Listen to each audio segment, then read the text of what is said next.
sassy, a little bit crazy, a little bit classy. We got dreams and we got goals. We're just a couple of old sassholes.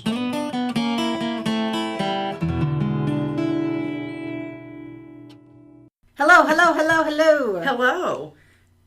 Hello. Hi. This is strong real start, good. Strong start. Welcome to A Couple of Sassholes. I'm Brooklyn Maple. And I'm Heather Terry. And this is our podcast about true crime, conspiracies, random miscellaneous things that tickle our fucking pickles, and hopefully tickle yours too. Yeah, it's not a lot of good stuff. No. Actually, no good stuff. No, this is we are without the good stuff. But we're here we are the good stuff. Yeah, I like that outlook. Me too. Okay. Well, I don't know. I was just looking at you like, what's next? I don't know. I don't know. I feel like you should be in charge because I'm on this side of the desk. I know. I feel like that too. But then you also have the laptop. So, you know, it's always a thing. It's a thing. It's a thing. It's a thing. So we are recording today, everyone, as you all know. What? I had no idea. God. And so, just now, new stuff. So we are also doing our second annual Sassholes trip to Holiday World. We're having a team building excursion. Yes. Field trip. This is a staff meeting. Holiday World Splash and Safari. Yes. We will not be splashing or safaring. Minus the splash and safari. So it's in Santa Claus, Indiana. Yes, because we're perfect. The Midwest is perfect. Yeah. But they have free sodas.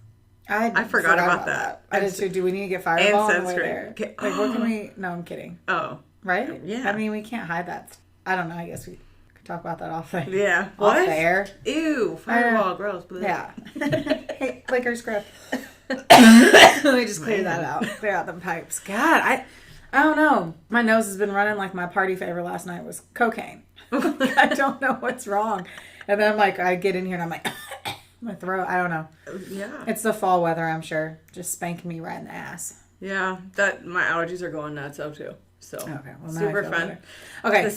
Holiday World. Yes. So the leaves are changing. We're super excited about that. Holiday World is this really cute amusement park in Santa Claus, Indiana that Heather was talking about. And each part of the amusement park is a different holiday because, yes, that is literally perfection. I mean, it's named after Santa Claus. Yeah. The whole town. Yes. So it's going to be fun. And they have the whole place, too, looks like it's Christmas 24/7. Yeah. And then they have, like, one of the best wooden roller coasters in the United States. I'm pretty sure I made that up, but... No, I think it is the largest. Oh, I think I know. it's the largest in the U.S. I mean, I don't fucking know. I don't work for them. I don't know. But Yeah. I don't know. I'm really excited to go. Yeah, it's going to be fun. It is. Even though every year, every time we get on the wooden roller coaster, it feels like we got the shit beat out of us. Like, I feel like a UFC fighter the next day. Good. I hope I'm going to be like, my muscles worked. But I didn't do anything. You would. I would. I'm like, maybe it targeted my core a little better. Speaking of that, have you on Prime Day or pre-Prime, whatever it was, the pregame for Prime Day the other day? Just Prime Day, but yes. Is that what it was? It was just a Prime Day, yes. Oh, well, it's more fun for me that I thought it was pregame, so I thought there was another one. Anyway, they had, I got served an ad for one of those boards that you stand on. And it shakes. And it goes, yeah. Do you think those work? I've done them before, because they had them at the weird gym in town. And you just stand there. Like, see, I would put on, like, one of those little belly dancer skirts and be like, sing Shakira. Would you? Yeah. Yeah. Like, I just feel like... You've never stood on one. No, it's not at all Shakira-y. I mean, it just vibrates the shit out of you. I don't know I haven't read enough about it to feel like it's something that I need to invoke into my I was just workout curious. routine. I'd never even contemplated that. Yeah. It's a weird thing. Yeah. Anywho, what else do we need to talk about? I feel like we wrote it. Didn't you put it on the notes in your phone? You wanted to talk about Christmas. No, I said whenever we do our Christmas episode, make sure that we talk about... Well, that's the notes that I put on my phone. Okay. Well, alrighty. Well, I don't even know if I have any notes on my phone because I think I thought we had different notes on phones. But I don't really have anything else to say to start off with. No, we're going to Salem soon. We're getting ready for that. That's very exciting. That is. We've brought that up on every episode for 16 weeks, and I am pumped. Me too. So these drinks better be amazing because they were $8 total. So these are 2 beverages. We're going to jump into the beverage train. And I have the New Orthodox India Pale Ale Series 70 plus West Coast India Pale Ale. That just rolls off the tongue. Let me see. Let me see it. Dude, and they, like, I started to wonder, the lady took forever to bring it up, and she's like, well, these aren't for retail, like, for single sale. And I'm like, they're for single sale in the fucking...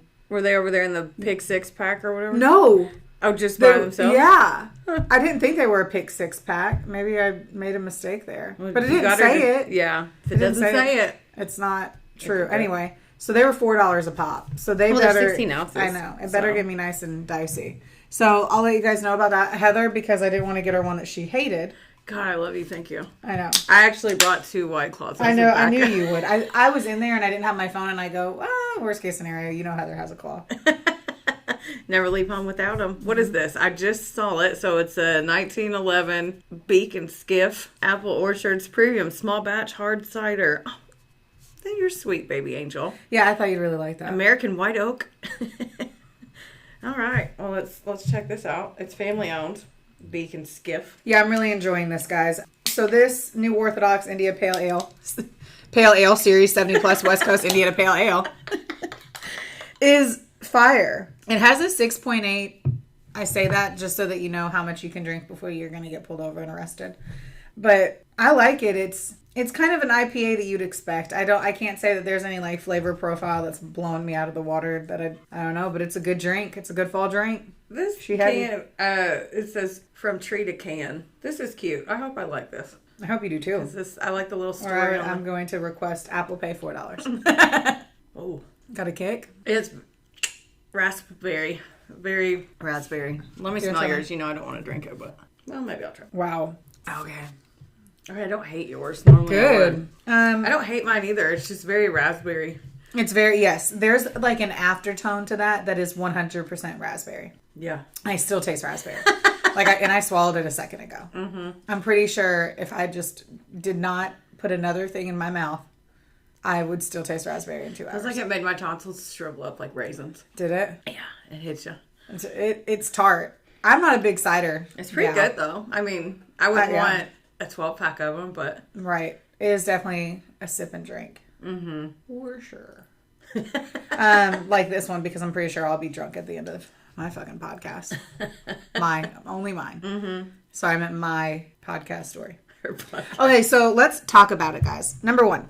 And so I'll give another round of applause to Heather Terry for editing all the podcasts prior to me starting the journey. It's a bitch, and Heather's done it for like ever. So just another round of applause. I love that you preface what you're about to say with it. What did I say? No, and you were like, okay, I know you've been doing it forever. Forever. My God, I've been doing it twice, and I'm like, this drains me heavily. Mm-hmm. It really does. Yeah.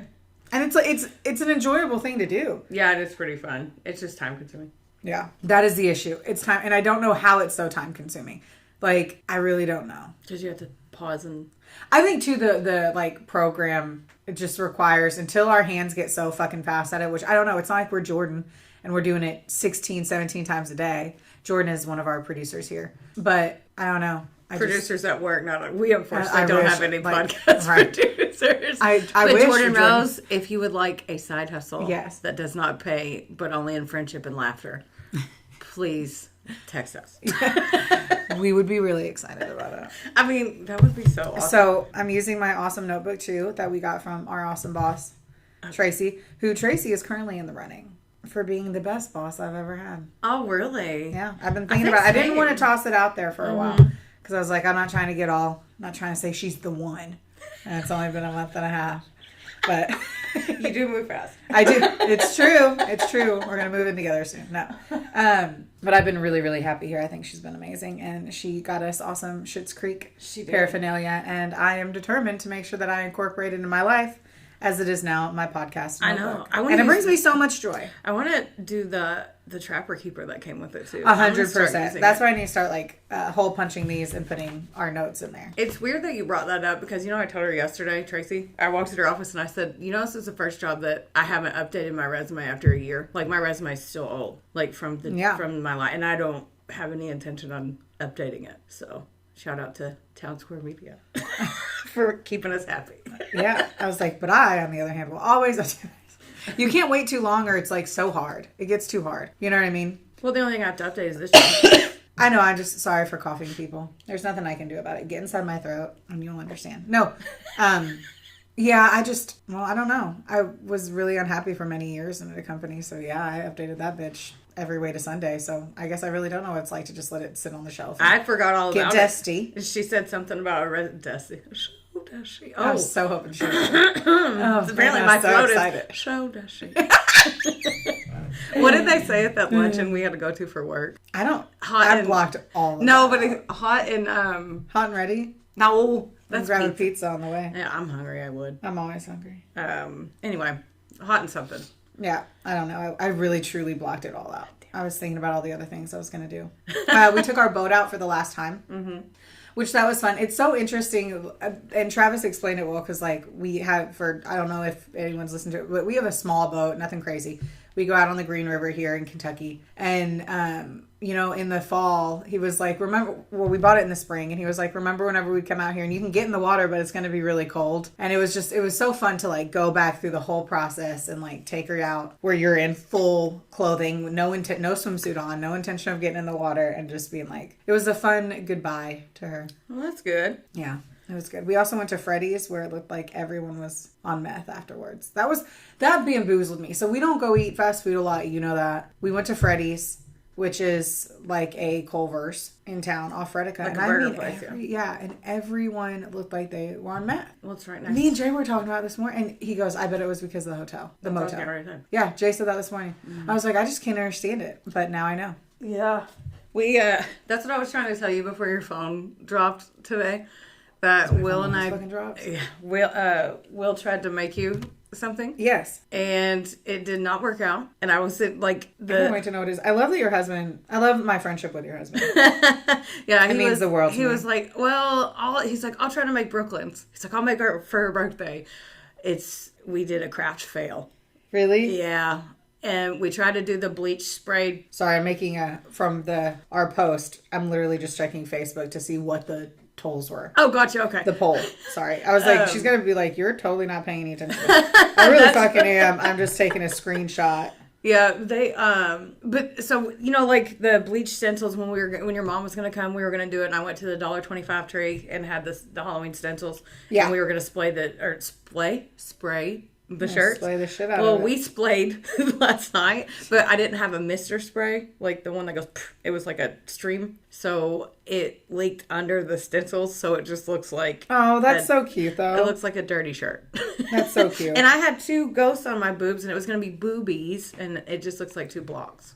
Oh. So I'm real upset about that. So we're going to do it again. He's like, we're going to figure this out. We're going to be... I need to bring my mom over. We need to get those sweatshirts, and we're going to do that. Mm-hmm. We'll do one for Christmas. Yeah. I'll make her do it twice. I'll make all the kids do one in West Virginia when we visit my sister. Mm-hmm. I need to break that news to my sister. Be like, I'm going to bring paints. Oh, no. It's just spray bottles with bleach in it. Oh, my God. I couldn't even imagine that one. I want it to be like the Precious Moments, cute-ass ones. I got to figure that one out. Good call. I don't know. Is that just like the regular like fabric paint? It's the one that it puffs. It's in the See, it wasn't. It puffs up. My mom would like take it and she would paint it. Oh Lord, no, yeah. Puff paint. That's way. But it was really basic though. Yeah. Do you know what I mean? And it was our one sweater, so she wasn't in a rush to do it. It was like our favorite thing. That's cute. Yeah, I'm excited about that. I'm glad that we talked about it. Glad we worked that out. Me too. So we posted on my Instagram, and then it went through Facebook, but I'm not seeing like the number. And then I got frustrated that I couldn't figure it out, and it was hard to pay attention to 2 things at once. So I chose you over Facebook. Yes. But we had 80% that said that they would take a caramel apple sucker and put it on and around their mouth, and then 20% said they would give it to their least favorite child. What? In their mouth, in and around. Did I say on? Same thing. I was like, I just pictured somebody with the sucker stuck to the face. On it. So 80% of people agree with us. Yeah. Yes. I love that. I do too. And if you don't like them. Well, then it actually got people messaging me, and I feel like that's awesome. Like, I had friends from Miami that I haven't talked to in forever. There you go. And I'm like, that is so great. I love you guys. It makes my heart really, really full whenever people reach back out. 3 of my, Paola, Ruben, and Tammy, who were like super close to me before I left Miami 7 or 8 years ago. We all ended up talking this week. And I was like, epic. It felt really good. Because I miss them all and I think about them all. Yeah. But they're also all living their lives too. And gotta let them fly. Enjoy their lives. But I'm happy to touch base with people whenever we get the opportunity. So, I think that we should do a nice, softer landing with yours. you want to end with me? I don't. Well, Good, because I wanted to start with you. Okay. I feel like I've started first a lot. That was in the back of my mind, too. Yeah, I was like, I'm ready. So this time, because we did themes again, and we are always kind of wrong just a little bit. The next one that we record will really be like the Halloween. Oh my God, it's gonna going be to be like 3 coming days. out. Yeah, it'll be coming out right before Halloween. So that one I'm going to talk about All Hallows Eve. That one we don't know what our themes are yet. I don't think. The next one we do that we record is in like 2 or 3 days, and it's candy themed. Oh, I love that you remember. Oh yeah, so it is. Mine's still Halloweeny. It's all Halloween. Your birthday Oh, is yes. coming up. That you're going to be 35. But I keep ignoring is happening. No, don't ignore it. Yay! I'm excited. I'm not ignoring it. Every single year that we get to live our lives, as we age, as we get wiser, as all that crap happens, I'm just going to be happy that I'm alive and healthy. Yeah. Because so much shit could happen in between all of that. So I'm just happy to go through this life journey again. You know what? I had heard, I can't even remember her name and I hate that and I'll have to like try to look it up later. But she had said, if you were an extraterrestrial being and like God or the universe came to you and was like, hey, you can go down to Earth. You're going to be there for a blip of time on how long Earth really is. But in that time frame, you're going to get to experience every great emotion. Love, heartache, joy, power, happiness, devastation, fear, anxiety. Would you do it? And it's like, of course you would. And like, that's kind of, I loved that because it made me think of like life in a different way. Like we're here to experience these emotions. Lean in whenever you feel them, be mindful, help push yourself through them whenever they're getting a little too heavy. But we're all here for a good time anyway. So not a long time, but a good time. Damn it. That's what I was getting ready to say. So what do I say? I'm not here for a long time, but a good time. Yes. Yes. Which is very true. Speaking of good time, this guy that I'm about to talk about. So we're doing Ghosts and Vampires. And Vampires. And next one, I do want to talk about some Halloween movies, so I'm gonna brush up on that. I'll just have some fun facts in the beginning. And then also about All Hallows Eve. On the next one. On the next one. You're not talking about candy. No, those are just intros. Oh, gotcha. Okay. Yeah, I already have my story, and you're like, you're not talking about candy. I was like, dude, I'm kind of talking about candy, but it's like not. I'm not talking about vampire, like. Yeah. Go for it. Okay. So Heather has vamps, because she's a vamp. I do like vampires. Okay, so this is the story of Richard Chase, the Vampire of Sacramento, the vampire killer, and the Dracula killer. You remember anything about him? No. Okay. Nothing. That's delightful. I have nothing. Because it sucks. And You made me look him up. Yeah. Like a month ago. And I remember being like, I really want to do this story. Yeah. And then I got into it and was like, why the fuck did I? It's not good. So sorry in advance. It's a show, right? It's a little bit of a bummer bear. I didn't watch it if there was one. I thought there was a show that I'm sure that there has to be because of all this crazy shit. Maybe not. Or do you just send me all that shit and it was that detailed without a show behind it? Sorry, I just thought there was a show behind it. Oh, I don't know. I mean, what's his name one more again? Richard Chase. One more again. Okay. So while you're doing that, I'm going to skadooch, but just interrupt me when you find it. So sources, Wikipedia, Murderpedia. My favorite murder... Whoa, this is not who I thought this was, Beck. Really? No? Wait, is this a different... Richard Chase. How old is he? When did this take place? He was only like 30. This was the 70s. I was thinking someone completely different. And yes, carry on, my sweet baby angel. My Favorite Murder did this on episode 10. I was just listening to My Favorite Murder. I love them bitches and it so was much. Cute to hear them back in episode 10. Like, just back because it was, she was like, we have 2,000 Facebook followers. Yeah. Oh, lucky and them. now they're like number, 1. Yeah. 1 and 2, they're number 2. Man, you knew that one. Do you like that That's drink? because I love Joe Rogan too, and he's number 1. Number 2 is our wives, who don't know anything about us, but we love them. And yes, I do love this. One day. One day they will. Okay, so Richard Trenton Chase, off to a strong start. Yeah. Was born May 23rd, 1950 in Sacramento, California. So I liked this one because he's one of those that has like a terrible upbringing. Of course, there's no excuse with that, but it didn't help. Like his mom was abusive. He didn't have a great home life. Yeah. Mental illness, of course. So by the age of 10, he exhibited all three parts of the McDonald triad. So that like the bedwetting, the fire starting, and then animal cruelty. So a lot of the true crime nerds thought that like this was linked to being a murderer, but they've disproven that. But it is linked to abuse. So, but a lot of them do. I mean, Yeah. come on. Yeah. You and I had relatively good upbringings, and we have some scarring moments, and those things can create gaping wounds. I can't freaking imagine. Yeah. Every day. Yeah. Ugh. Yeah. Not that, we never advocate that that's an excuse to do it, but. Right. That's not what I'm saying. If No, you've I been know, abused, yeah. you should abuse others. No, that's No, not, I know. I just feel like I what need to say that. Always good. It's always good to say it, especially when it's a podcast, because people are weird. So he was like in high school, he had girlfriends and stuff, but they said because he couldn't keep an erection that they never lasted. Like his girlfriends, yeah. What didn't last? Well,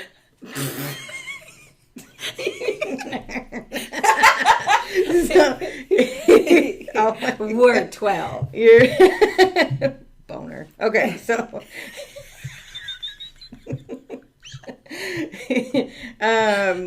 that's what you need a minute because I said boner. Yeah, because of the way you said it. Sorry, okay. Hold on. So Okay.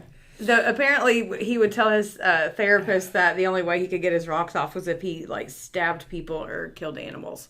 So Dahmery, where he was like masturbating and could only think of the insides of. Okay, anyway, sorry. But like that moment, Yeah.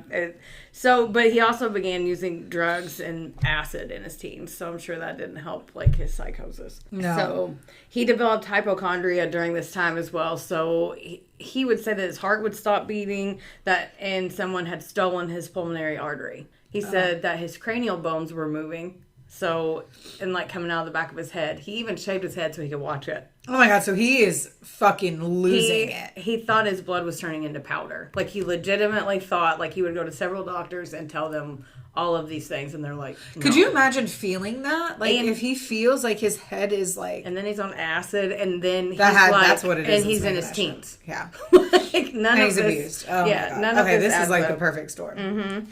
So he went to his doctors and said this, and then later they said that he was schizophrenic, but they weren't sure if it was drug induced or not. Because men generally develop that when they're around age, but they don't know if it was drug induced. So, like, is drug induced that his schizophrenia only happens when he's on drugs, or because he did drugs? Because he did drugs and like bad trips stuck in it.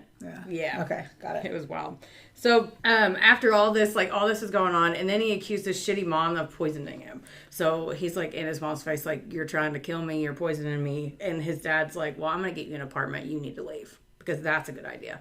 Not let's go get him help. They get him It's the 70s. No one had help, right? Yeah, help they get him his own apartment. I mean, he was going to therapists, but like they just were like, you go live over here. Ugh, I hate that. Yeah. So he ended up giving himself blood poisoning like after he was out, like on his own, because he was injecting himself with rabbit's blood to cure his powder blood and his skull bones moving. So he got blood poisoning because of that. Your face.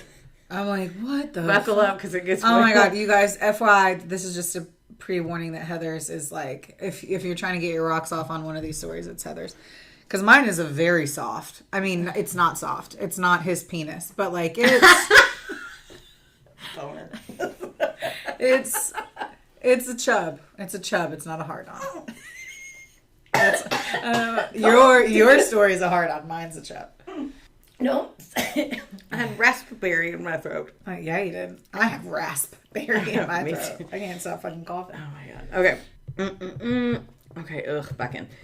He was drinking and mutilating them first, too. And then he would inject that right into his veins. Like the rabbits. No one knows where he got them. I don't know if he went... I don't want to think about it. I want to know how it's like he bought it on Amazon to like shoot that shit in. But right. I don't know. The pet store, they're like, back again, Richard? Like, right. Oof. Okay, so once they discovered this, I don't know who did. They never said who did, but he was committed to a psych hospital and he was pissed about it. Like, he did not want to go. And they were like, well, you're going anyway. I don't know anyone that went to a psych hospital. I was like, yes. I mean, at this point, you'd think if he thought his head bones were moving, I'd be like, sure, take me in. Yeah, you're right. Me too. Watch my skull move. So the staff at the hospital, they were all scared of him. Like, I heard like interviews with nurses and stuff, and they didn't even want to go check on him. Like, they were that scared of him. One nurse went in to check on him, and there was blood all over his face, and he said, oh, I had a cut. But Visker caught and killed 2 birds outside of his window. So he was catching birds and drinking. Was he a fucking house cat? Drinking their blood. He is like a cat. Oh my god. Just sitting there on the fucking windowsill, like, yeah. You know? And like they had bars in it, so he had to like have patience and sit there and like get the birds. And like I feel like birds are dirty, but. Anyway. Oh, okay. But like birds, the ones that get to fly. I mean, don't they carry anyway? I mean, all I mean, I'm not gonna go drink any blood, but I think if I got if you're going to, it wouldn't be that one. Yeah. What would it be then? I don't know.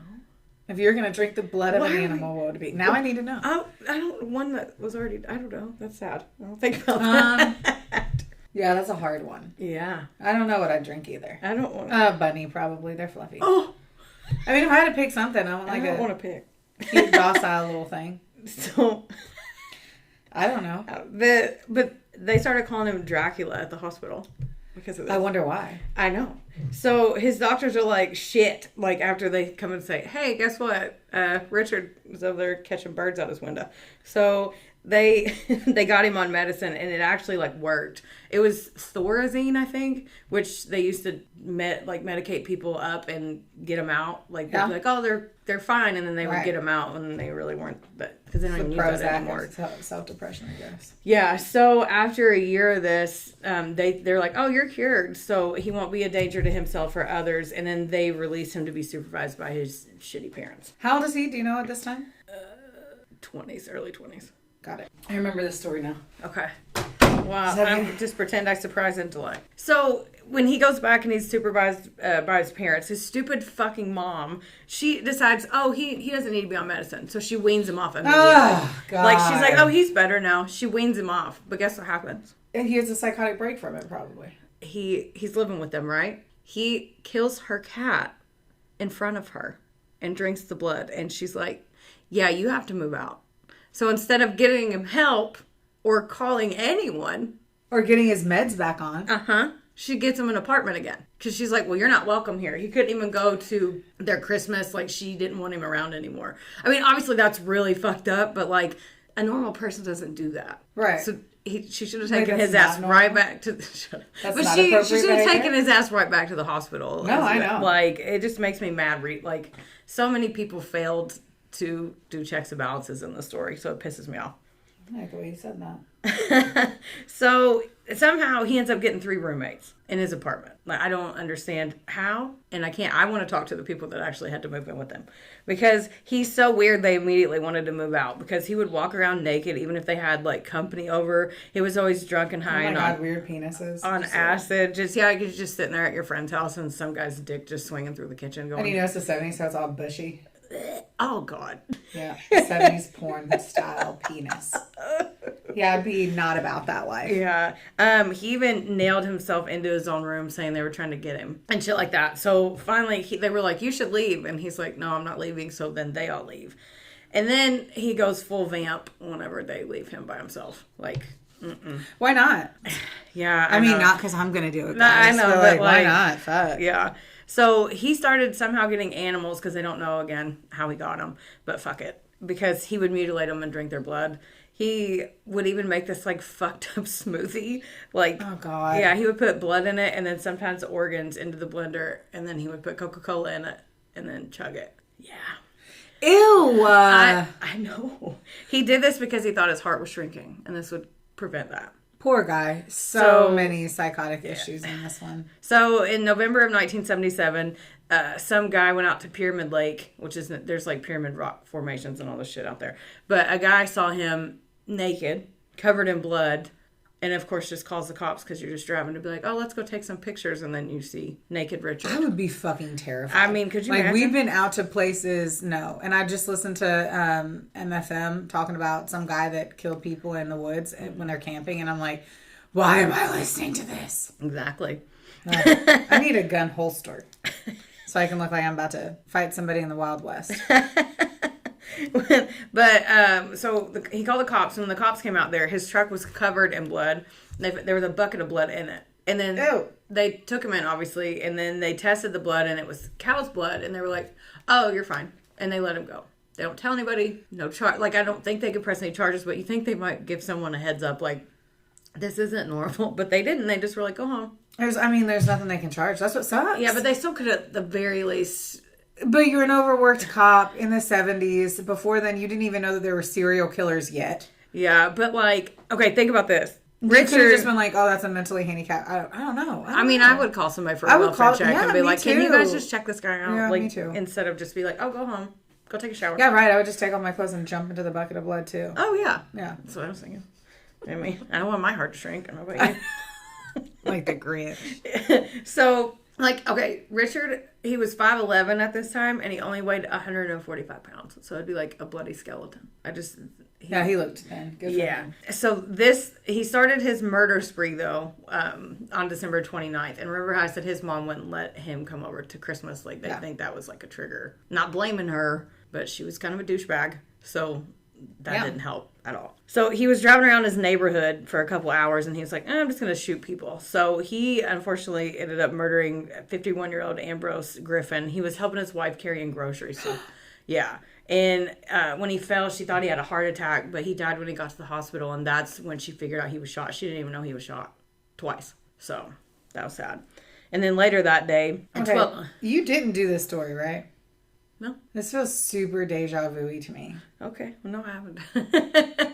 Like, really deja vu-y. Yeah, no. I hope not. I haven't. But what did I hear it from then? Probably my favorite murder. Yeah, I'm sure. You're looking at me like, well, I hope not. I'm like, no, I promise.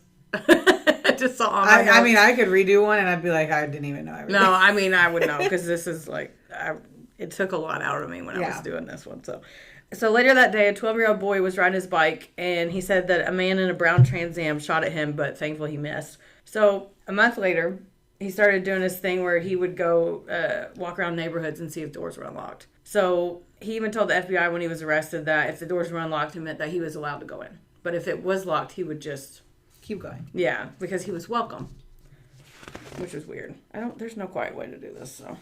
Well... So, think about this. So, a woman told the cops she'd seen a crazy-looking dude that came to her back patio and try that, and it was locked. And then she said that he went to the window on the patio and it was locked, so then he went around to the front door. Well, she went to make sure it was locked, but it was a glass door. She made eye contact with him and he just stared at her. Like, that would be so terrifying if there's some scary-looking dudes outside of your door trying to get in and you're like, oh my God. Oh, fuck. And then he just walked away. I'd sell my house immediately. No way. I wouldn't do that. That's terrifying.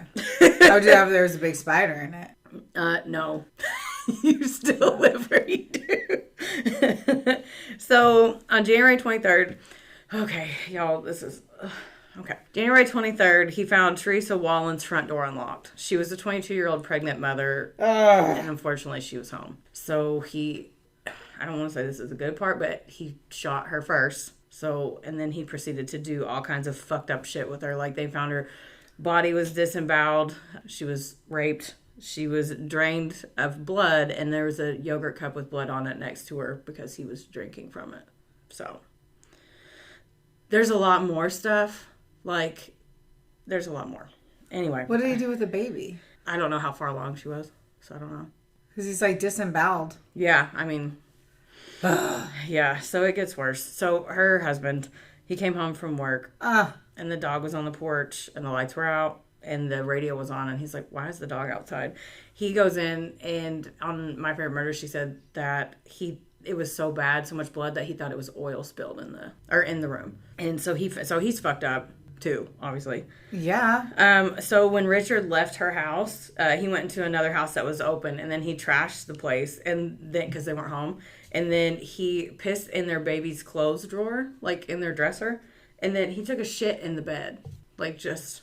Mm-hmm. But they came home when he was in the middle of doing all this shit, and he ran out the back door. Doing all the shit? Literally shit. Was it the shit? I just pictured him like a dog, you know how they look at you? Like pooping on the bed.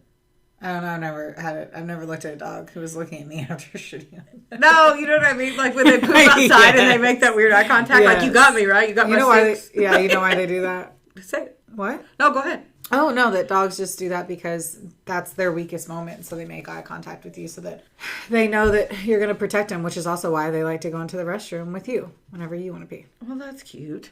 Protecting each other in our weakest moments. Yes. So, okay. Okay, the cops call the FBI after this because they're like, this is really fucked up. So they bring in a profiler, like that show Mindhunter. Fuck yeah. Yeah. They said that he was young, unemployed, mentally ill, undernourished male. They crushed it. But yeah, they nailed it. So the next murder was 36-year-old Evelyn Marav, her friend Daniel, and her 6-year-old son, and her baby. I know. Daniel was her friend Daniel. He was watching the kids, and she was taking a bath upstairs. So Richard walked in, and he mainly leaned towards women. For some reason, anyway, but probably for some reason, yeah, it's because he couldn't get a fucking hard on. That was the only way for him to get hard. He wasn't gay. I mean, that's true. He just wanted women, and the only time he could do it was when he was trying to kill him. I mean, that's true. So he shot. I have a degree in this. I mean, you have your glasses on. You're very smart. I am being serious. Okay. So he shot Daniel and then the kids. Then he went upstairs and shot Evelyn, and then who was taking a bath at the time, and he did all this weird shit. I don't want to, basically like Teresa. But this one, she was in the bath since there was blood in the bathtub. He got in the bathtub, like he took the time to bathe in her blood there. Because, yeah. What the fuck? I know. Heather, why are you picking creepy? Is there something I didn't realize I didn't realize that the story was that bad. And I was like, well, I'm already going, so I had to go for it. Fuck. So when the cops got there, the crib where the baby was, they found a pillow with a bullet hole through it, but the baby wasn't there. Oh, no. And there was, like, blood on the crib. So they're freaking out, and the FBI is freaking out, too. Because the FBI freaks out. I mean, I hope they fucking don't. They probably did in this case. God. So they get a call from Nancy Holden, and she tells them that all in the same day that she was at this shopping center called Town and Country, and some creepy guy walks up, and the first thing he says to her is, "Were you on the motorcycle when Kurt was killed?" And she freaks out because 10 years before in high school, her boyfriend Kurt was killed in a motorcycle accident. So she's like, "Who are you?" And he said, "Oh, it's me, Richard Chase." And he's standing there, he's got blood on his sweatshirt, and he's barefoot. And she remembers that she went to high school with Richard. Yeah. And he was cute and studious, and now he's standing there being all fucking weird and looks emaciated and bloody. Yeah. So he turned his head, and he kept trying to talk to her, and he turned his head to buy something, and she ran out, and he followed her to the car, and luckily she locked the door before he got there. He's like, "Just give me a ride." And she's like, "Fuck you." But that's the only reason why they figured out who it was because of her. So they figure out where his apartment is, and they stake it out because they knocked on the door, and obviously he's not going to answer the door. And they stake it out. He comes out hours later with in the bloody sweatshirt still, no shoes, and his blood on his feet, and he's holding this weird box, and then they're able to arrest him and go in.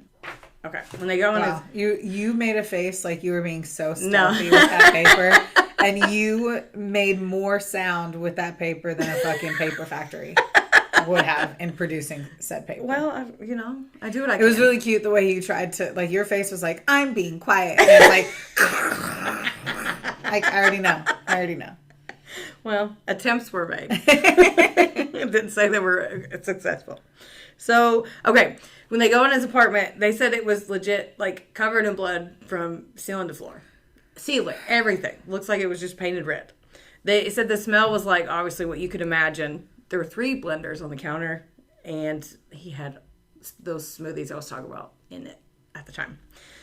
It was like very Dahmer-esque before there was like a Dahmer. Like there was body parts in the fridge and just everything. So, yeah. When he goes to trial, instead of going for a mental health facility, they put him to death by the gas chamber. Ooh, not even a good way. Yeah, but even the FBI profiler... By good, I mean like a more humane way. No. I know you get me. I don't know if everyone else gets me. That's true, yeah. I'm definitely, just like whenever I was like, "No, I get it," and you're like, "No, I'm explaining it." You're explaining it for everyone Sometimes else. I just feel like I'm just talking to you, though, so I forget. I mean, I always feel that way.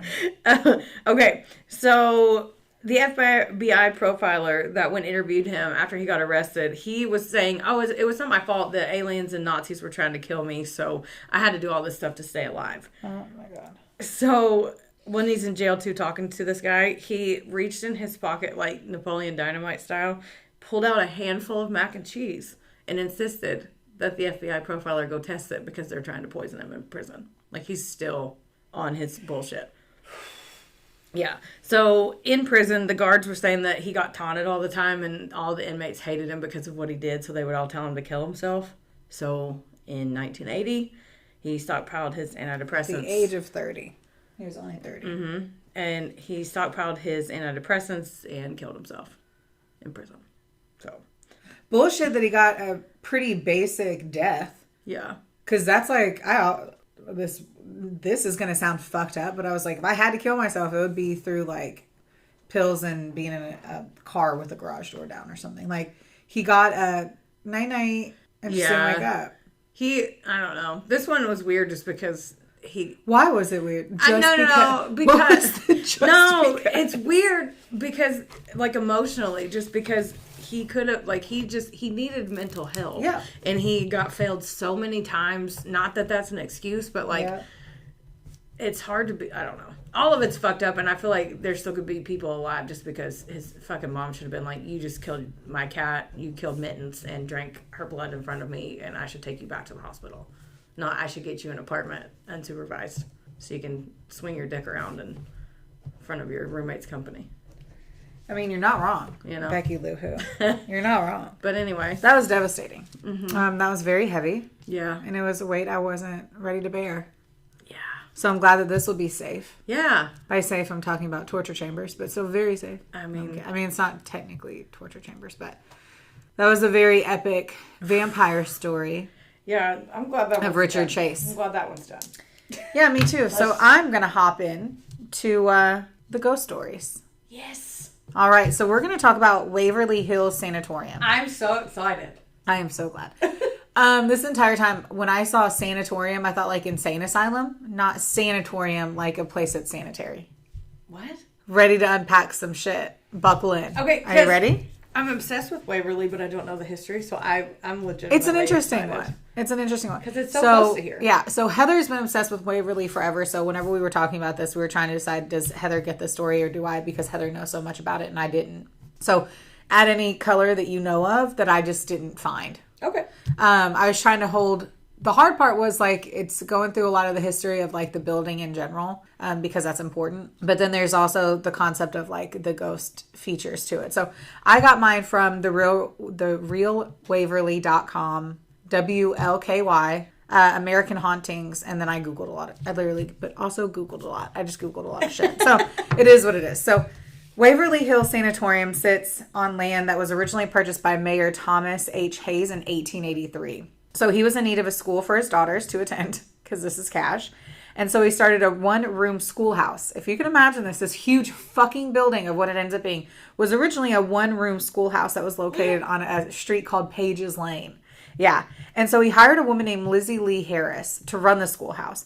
And she loved the Waverly novels, which was just, yeah.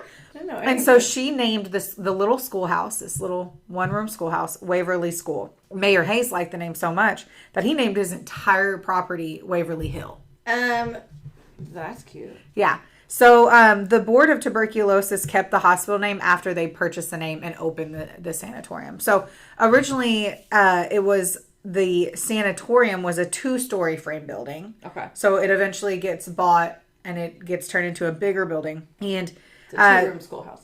Yeah. And that began in 1908, and it opened for business July 26th of 1910. So it took about 2 years for it to build. It was designed to accommodate 40 to 50 tuberculosis patients safely. So at the time, tuberculosis was a very serious disease. For anyone that doesn't know, it is caused by a bacterium called Mycobacterium tuberculosis. The bacteria usually attacks the lungs, but TB bacteria can attack any part of the body like the kidney, the spine, or the brain. Now, not everyone who's infected with the TB bacteria will become sick. Oh, it's spread by germs that are spread from person to person through the air. Everything I'm going to tell you about, they did not know it was spread through the air. So that will be important. Okay. It is deadly if you don't seek treatment.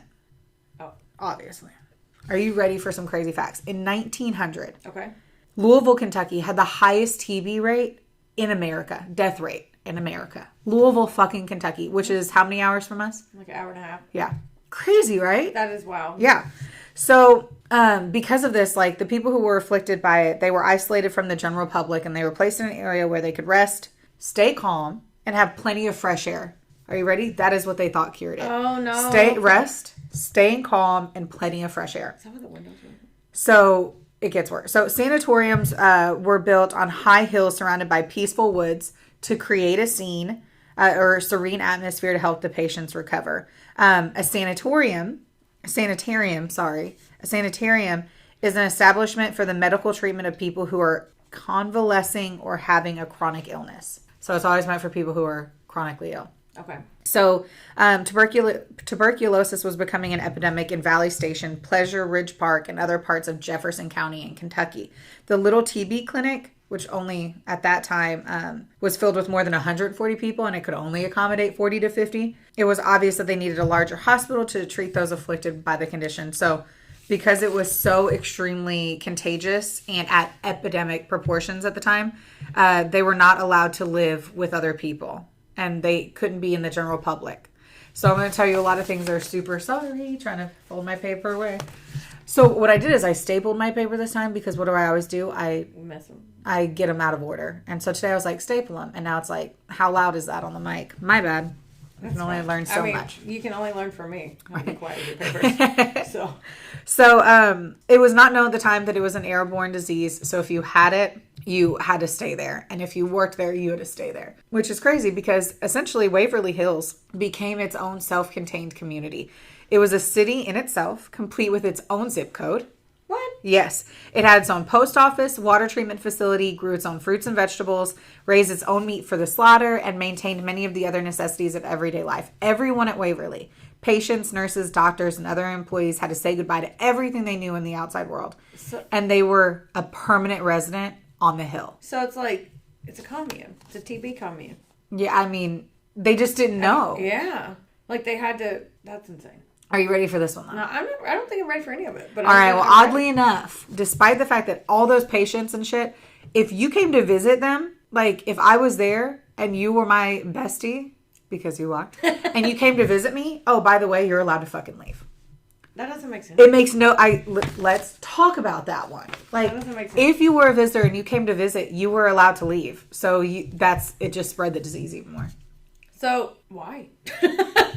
They didn't know. They just didn't fucking know. But they make the doctors stay and the nurses stay? And I think because they're so close, like that they're constantly in it. They didn't know exactly how it was being spread, but you're like you're sitting in the petri dish of it, you know?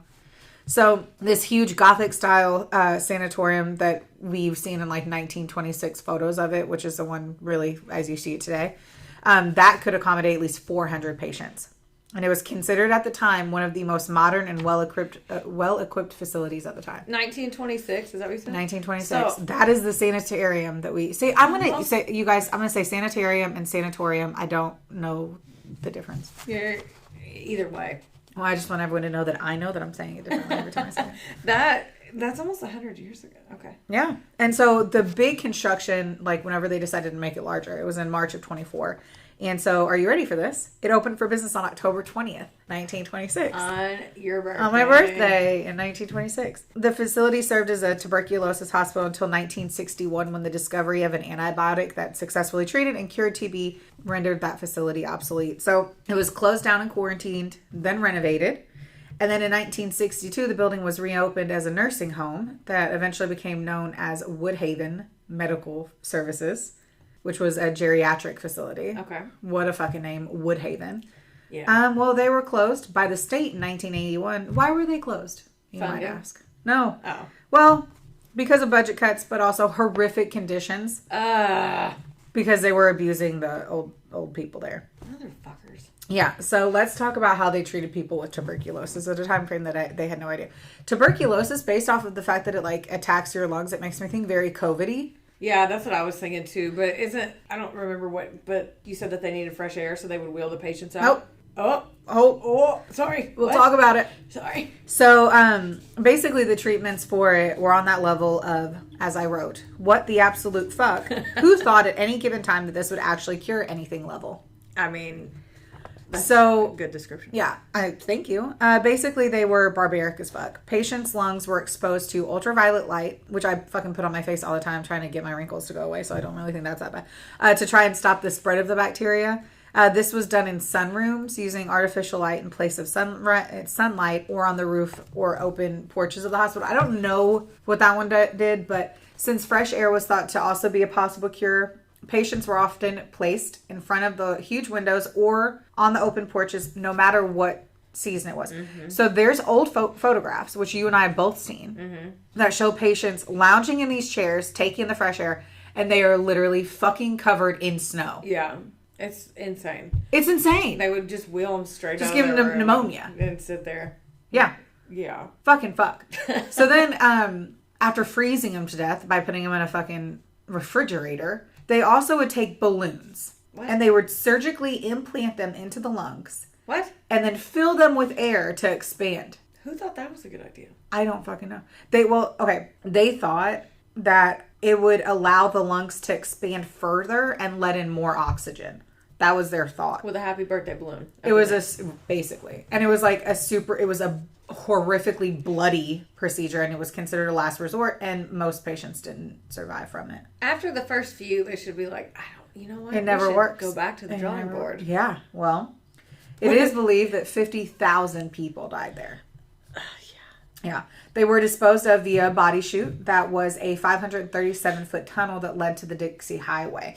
Now, this was created, obviously, so that the patients wouldn't see the deceased, because they felt, the doctors were like, this would hinder their emotional health and affect their possible healing.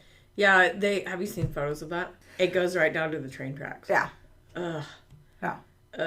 I want to go. I want to go so bad. Yeah. I want to go down there because you can walk down the steps there. Oh, fucking fuck. Uh-huh. That, I want to do it. Well, we just need to make happen. So let's get into the spooky shit. Okay. Shall we? The school lesson is now over. So by 2001, well, I got to get to the ghost, right? Yeah. By 2001, the once stately building that had nearly been destroyed by time, the elements of vandals who came here looking for a thrill, as you'd imagine, it became the local haunted house. And it also became a magnet for the homeless, looking for shelter, teenagers breaking in, looking for fucking ghosts and thrills, and probably somewhere to smoke their vapes and weed. Hoodlums. Yeah, or us right now. The hospital soon gained a reputation for being haunted, and stories started to circulate about the resident ghosts that were in the building. So, one of them is a little boy who was spotted with a leather ball. That's the one where everyone talks about in all the videos. You get to a specific floor, you roll the ball, and then that kid will be like, and roll it fucking back to you. See, that's where I draw the line. Ghost kids. They freak me out so bad. I mean, real ones. Real ones give me nightmares, but the ghost ones. Yeah. It's like, I don't. There's also apparently a hearse that appears in the back of the building, dropping off coffins. There's a woman with bleeding wrists who cry for help. There's visitors who talk about slamming doors, lights in the windows as if the power is still running, though it's been shut off for many, many years. And that there's sounds and eerie footsteps in empty rooms. There is a very few places I truly believe are haunted. And there are fucking photos, guys. Google it. There are photos where there is no question. Yeah. No question that this place is haunted. No question at all. Yeah, that my friend Mandy Wells, she's been there several times, and she's had things happen to her. She thought her kid was talking to her. She turned around, she was on the floor by herself. They did the overnight private investigation. She said her hair got brushed back, and she turned around, no one was standing there. Like, we got to book it next time. Yeah, you have to book it way in advance. Then we're just gonna do it. Yeah. We're just gonna do it. We're gonna pay for Will and Travis to go, and we're just gonna suck up the fucking cost because it's expensive as fuck. Yeah. That's what sucks. Is it's expensive. It's worth it. Okay, I want to do it. Isn't like hundreds? For 10 people, it would be $100 a piece. I do not like 10 people, bro. Do not put me in that environment with 10 of your friends who are awesome. I was like, I'm not going. Let's get Leslie. Oh my God. Yeah, she'd be a good one. Leslie Leonard, we're calling you out. You're coming with us. Coming with us. So other legends tell of a man in a white coat who's been seen walking in the kitchen, and there's a smell of cooking food that is wafting through the room. Oh my God. I would lie. Yeah, you know my big ass. I would be like, who's making bacon? Oh God. Well, it's supposed... Oh, okay. So the kitchen was a disaster. Broken windows, fallen plaster. Everything is like just puddles of debris and crap. And so they also say that they hear footsteps in the room, that the door keeps swinging shut, and that there's a smell of fresh baking bread. See, And that also speaks to my heart. I mean, it speaks to all of our hearts. Yes. So perhaps like the greatest or the most controversial legend of Waverly Hills is connected to the 5th floor of the building. Yeah, I know you know about this one. I'm excited. So this is the floor of the old hospital, consisted of 2 nurses' stations, a pantry, a linen room, medicine room, and 2 medium-sized rooms on both sides of the nurses' stations. So one of these rooms is room 502. Bum, bum, bum. It's a subject of many rumors and legends. And basically every person who's fucking curious is going to come there, and they're going to specifically, if you're going to go there, you're going to see room 502. Yeah. And so according to the stories, this is where people believe that the mentally ill tuberculosis patients were located. But this is also where they hear that this is where they see the most shapes are moving, that they heard voices, and that like there's so many legends that like this is where people jump to their deaths. So basically they believe that was the floor for the mentally ill tuberculosis patients, but it wasn't. Hate to break that news to everyone. The patients here were not insane, nor were they confined to their rooms. They were free to move about, just like patients on all the other floors of the hospital. This floor, thanks to its design, though, allowed patients to still benefit from the fresh air and sunshine that they thought was that cure, and would hopefully extend their lives through the disease. It was a center in the middle of What's middling? I don't know. Not the side. I don't know. It was centered in the middle of the hospital and the two wards extending out from the nurses' station, where there was glass on all sides, and it had this really cool like patio type roof. So it's kind of the most banging ass part of the place. But according to the stories, everyone. Okay. A nurse was found dead in room 502 in 1928. She had committed suicide by hanging herself from the light fixture. She was 29 years old, and at the time of her death, unmarried and pregnant. Her depression over that situation led her to take her own life. It's unknown how long she may have been hanging in the room before her body was discovered. So sad. It is. That back then, if you got knocked up, which at the end of the day is just... She's going to have a bastard child, quote unquote. Yeah. And so she thought that was her only option. Yeah. That's sad. It is sad. So in 1932, though, another nurse who worked in the same room jumped from the roof patio. And she plunged several stories to her death. No one seems to know why she would have done this, and many have speculated that somebody actually pushed her. But get ready for this. Okay. There are no records to indicate any of this as fact. For one thing, there's conflicting accounts on how that woman hanged herself. Okay. In that room. So some people say that she did it from the light fixtures. Others say the pipe over the door, and some say from the rafters. There are no rafters. The pipe over the door was part of a sprinkler system installed in 1972, and the light fixture is hung on a light decorative chain that wouldn't hold the weight of a person. Okay. I'm choosing not to hear that. Well, no, I know. There's no actual documentation of her death either. What? Although there's a former staff member, John Thornberry, he died in 2006. And according to his obituary, he was born in 1922, which would have made him 6 to 10 years old at the time of the alleged deaths in that room. And he's the one that was verifying the information. So that, he might not, I don't know. Well, so what happened in room 502? I don't know. I don't know. A lot of people say, too, that it's based on forgotten facts, or like that there is truth behind it, and there's just no way to actually confirm whether or not it happened. So, damn. I know. Volunteers, anyone who works though there, has always stated that they see. I'm actually done, which you might be kind of bummed about, because what was really fun is this other. I cut it on another version. I cut out these pages on another one, but didn't reprint. At the end of the day, it's still one of the most haunted locations. Yeah. Though they can't rectify or find any truth to exactly what happened, people still see it. So no one says that there's a girl who had her wrist slashed, but people are seeing it, which means someone did commit suicide there. Maybe she wasn't hanged. I'm sure maybe there's a lot of bad stuff. That's insane. I can't wait to go. God, I want to go so bad. Yeah. There's been several like documentaries that were made about it, and then all the film crews every time. Like, they have to stop filming because things start happening to them. Like, their cameras die. They see things while they're filming. They even shot, like, a Waverly movie. Like, it was supposed to be fictional or whatever. And the whole crew was like, yeah, get me the fuck out of here. I believe that. So. Well, you have to imagine, you have 50,000 people that die in a location. People are being tortured by not, like, we say that, but it's like they weren't being tortured out of vindictive malice, content. Well, that is. Yeah. It's still bad energy. That over there. Yeah. The energy there has to be so epic. Any place where you're dying. I bet you can feel it when you walk in. That's on the Becky bucket list. Yeah, 100%. Like, and we talk about it too, and it's like people believe that the mentally ill were there, and it's like just because there's not evidence in the 1920s of what really happened there. I'm not saying like don't believe I'm not like believing conspiracies or thoughts or legends to it, but do we really know how much was recorded? How many times we look back at stories from 1960s and you're like, wow, there's a huge gap in this. We can't even figure out how old the person was. Oh, yeah. You know, it makes me ponder with this kind of stuff. Like, how much of that is true? Yeah. And what was it? Was there some doctor named fucking John who loved baking bread? Like, you don't know. But there probably was. Yeah. Because why wouldn't there have been? Yeah. Well, I would love to go smell ghost carbs because it sounds delightful to me. Yeah. I mean, that's the story of the hauntings at Waverly Hills. That's really cool. It's an interesting storyline. I'm sure I could dive back. Like, from what I saw, though, it's like I could dive into, like, the ghost, but whenever there's no proof in the first place, you're like, I don't know if this is true or not. Let me tell you about this nurse. Like, maybe it has something to do with it. You can say allegedly like I do. Oh, yeah. Allegedly is always the key word there.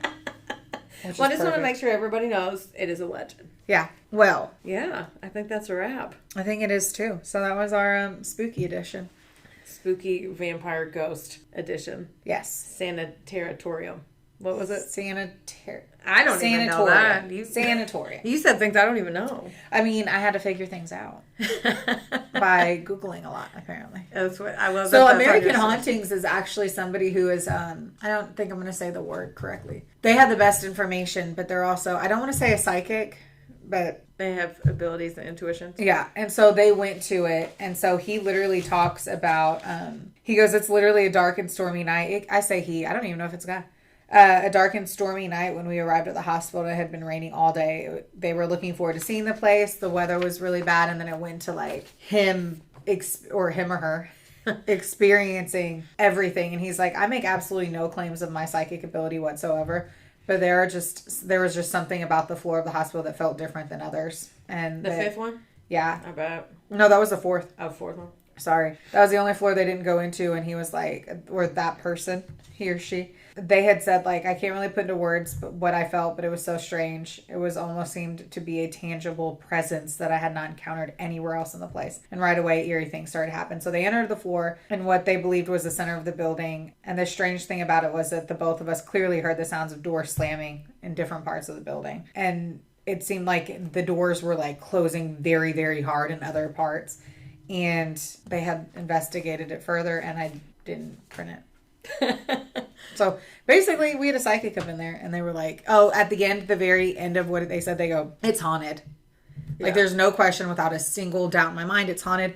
But seeing is believing. You go to and you'll experience it. I mean, yeah, my friend Chastity from high school, her husband went, and he was like, this is stupid. And they did one of the tours, and they were talking about the hallway with the ball. And he was like, he literally told the lady, he's like, well, I mean, I think this is all crap. But she was like, cute, go stand at the end of that hallway. And he's like, okay. Like, and he's a country boy. He goes down there and stands there. And she said they all get quiet. And they have him there for like 3 minutes. And then all of a sudden, like, she said, you could see something walk behind him. And he goes, can I come back now? Like, he was so freaked out. And after that, he was like, get me the fuck out of here. And yeah, we're going. Let's figure it out. Yeah, that's happening. Love it. I know. Well, you guys, we love you. You make us happy. Thanks for listening. Thanks for playing with us every week. Yeah.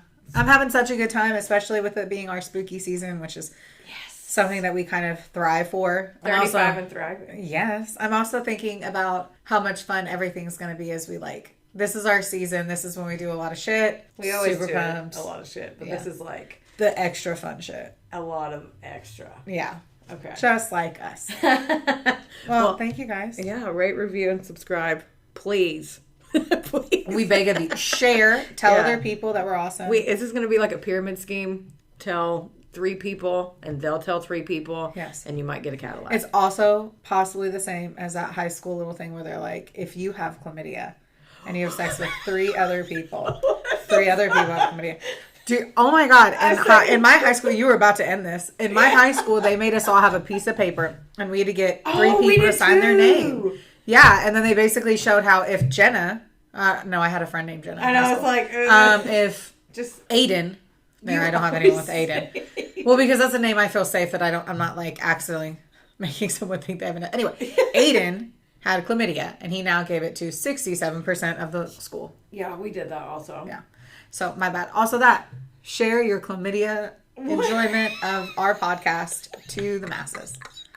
What? I don't know. Okay. Bye. Bye. Theodore, can I pet that dog?